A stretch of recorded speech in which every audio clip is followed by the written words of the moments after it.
Hi friends, Jokitchenல இன்னைக்கு Gopi Manchurian எப்படி செய்யறதுன்னு வீடியோ பார்க்கலாம். கோபி மஞ்சூரியன் எப்போதும் நம்ம வெளியே போனால் கண்டிப்பாக சாப்பிடுவோம். இதை நம்ம வீட்டிலேயே எப்படி ஈஸியாக செய்யறதுன்னு பார்க்கலாம். கோபி மஞ்சூரியன் செய்யறதுக்கு தேவையான இன்க்ரீடியன்ட்ஸ் லிஸ்ட்டு இதில் இருக்குது. ப்ளீஸ் சேனலை சப்ஸ்கிரைப் பண்ணுங்கள், பெல் ஐக்கானையும் மறக்காமல் ப்ரெஸ் பண்ணுங்கள். கோபி மஞ்சூரியன் செய்யறதுக்கு காலிஃப்ளவரை சின்ன சின்னதாக வெட்டி உப்பு போட்டு கழுவி எடுத்து வச்சுக்கோங்க. இது கூட மிளகுத்தூள், கொஞ்சம் உப்பு சேர்த்தி அது கூடவே 5 டேபிள் ஸ்பூன் மைதா சேர்த்திக்கோங்க. மைதா சேர்த்துறப்ப கொஞ்சம் அந்த மொறுமொறுப்பு தன்மை வரும். அதுக்காக தான் அந்த மைதா சேர்த்துறது. ஃபஸ்ட்டு இது எல்லாத்தையும் நல்லா குலுக்கி விட்டு ஃபுல்லாக ஸ்ப்ரெட் ஆகிற மாதிரி பண்ணிக்கோங்க. அதுக்கப்புறமேலு இப்போ ட்ரையாக இருக்கும், அந்த டைமில் கொஞ்சமாக தண்ணி தெளித்து மறுபடியும் நல்லா குலுக்கி விடுங்க. ஃபுல்லாக மாவு ஸ்ப்ரெட் ஆகிருக்கும்.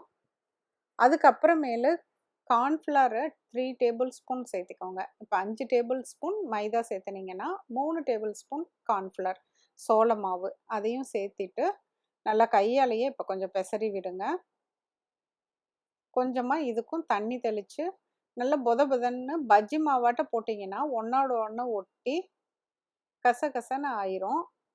அப்புறம் காலிஃப்ளவரே தெரியாது, வெறும் பஜ்ஜி மாவாட்ட அந்த தோலாட்டை தான் நிற்கும். இந்த அளவுக்கு பூசின மாதிரி இருந்தால் போதும்.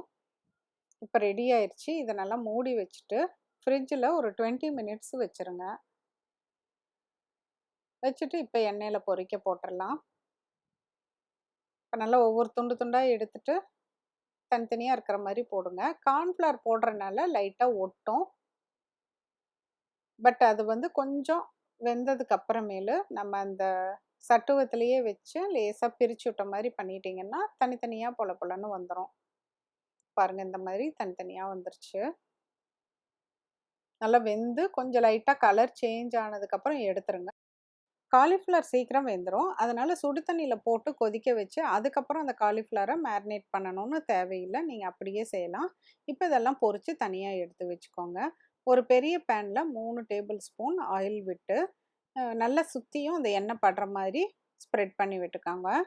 அதுக்கப்புறம் இதில் 2 டேபிள் ஸ்பூன் பொடியாக நறுக்கின பூண்டு அதை சேர்த்திட்டு நல்லா வாசம் வரும். வாசம் அந்த கலர் சேஞ்ச் ஆகிறப்ப வெங்காயத்தாள் பொடியாக நறுக்குனது அது ஒரு 1/2 கப்பு அளவுக்கு சேர்த்திக்கோங்க.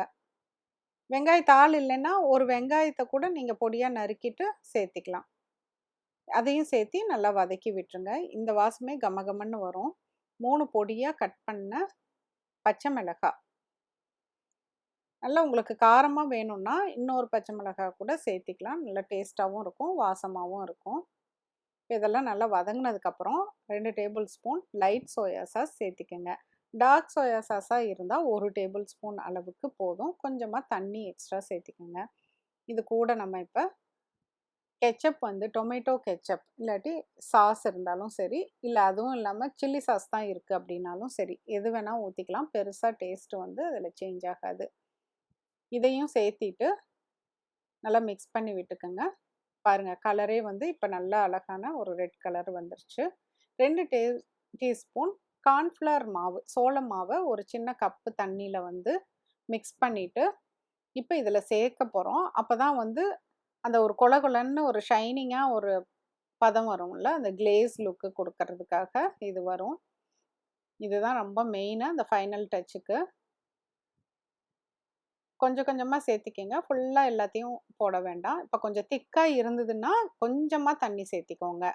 கொதிக்க கொதிக்க அப்படியே கொலன்னு குழம்பாட்டம் ஆயிரும். இப்போ நம்ம பொரிச்சு வச்சுருக்க காலிஃப்ளவரை இது கூட சேர்த்திடலாம். இது நீங்கள் ஃப்ரெஷ்ஷாக இதோட மிக்ஸ் பண்ணிவிட்டு அப்போவே சாப்பிட்டீங்க அப்படின்னா நல்லா அந்த ஒரு கிறிஸ்ப்னஸும் இருக்கும், சாஸோட ஃப்ளேவர்ஸும் அது உள்ளே நல்லா இறங்கிரும். கொஞ்சம் ஆறிச்சுன்னா கொஞ்சம் அந்த கிறிஸ்ப்னஸ் போயிடும், அவ்வளோதான். மற்றபடி டேஸ்டெல்லாம் நல்லா தான் இருக்கும். ஃபைனல் டச்சாக இதுக்கு நம்ம பொடியாக அரிஞ்சு வச்ச ஸ்ப்ரிங் ஆனியன் அந்த க்ரீன் பார்ட்டு மட்டும் மேலால தூவிட்டு நல்லா கொஞ்சம் ஹை ஃப்ளேமில் வச்சு ஒரு பெரட்டி விட்டு எடுத்துட்டு சர்வ் பண்ணிடுங்க. சூப்பராக இருக்கும். கண்டிப்பாக செஞ்சு பார்த்துட்டு உங்கள் கமெண்ட்ஸை சொல்லுங்கள். மீண்டும் ஒரு புதிய ரெசிபியோடு சீக்கிரம் உங்களை மீட் பண்ணுறேன். தேங்க்யூ.